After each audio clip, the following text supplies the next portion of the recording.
Enak ya Ju ya, ngalor ngidul ngetan ulon ae. Wong pendak dino anane nendang lawang.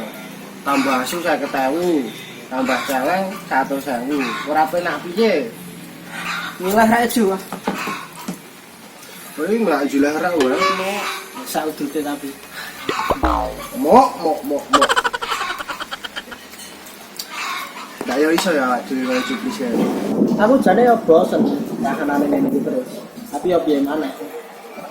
Dari kahanane keluargane dhewe kok kahanane ngene iki. Ini cukup saya kerja gitu. Ora kerja iki.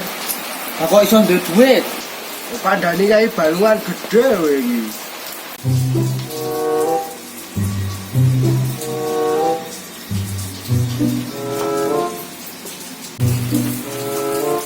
Kok ngomongnya apa to ket mau kok ribut wae ket mau. Peyoke meri karo suplis. Jare penak dadi wong sugih. Mung kluyar-kluyur wae, ra mikir apa-apa. Aku ki ra meri Ju. Menjoke uripe dhewe kok penak men iso dolan rono rene tuku apa-apa iso keturutan. Jare sapa ra kerja? Lah wong kae iki ya dodolan online.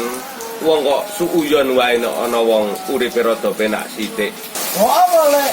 Mulane iki aja do meri karo uripe wong, karo penghasilane wong kuwi. Kae ketoke uripe kaya ngono kae ya ora tau leren ya. Melek lene ngibadah salat wengi kuwi ya mendina dilakoni. Dadi ora kena meri karo penghasilane wong. Kaya ngono to. Oh, ngono ta le.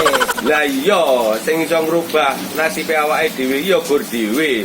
Sing penting dokai ling ikhtiar.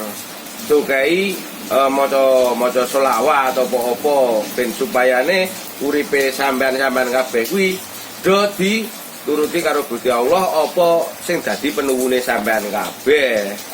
Yo lek Bahagia kuwi hak semua orang. Jadi semua orang itu berhak memiliki kebahagiaan. Lah kudune kepiye?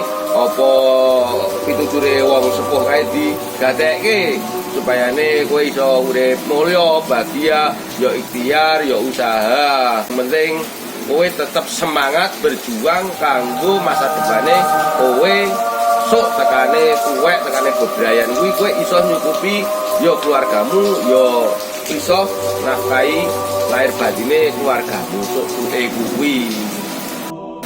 Ngono ya yo. Pek kuwi gadekke. Aku ki wong tuwa gur iso ngomongi. yo lek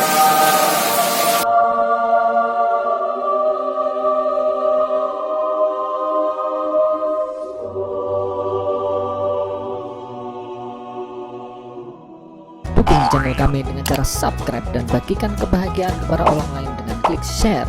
Terima kasih sudah menonton video kami. Bye. Ayo.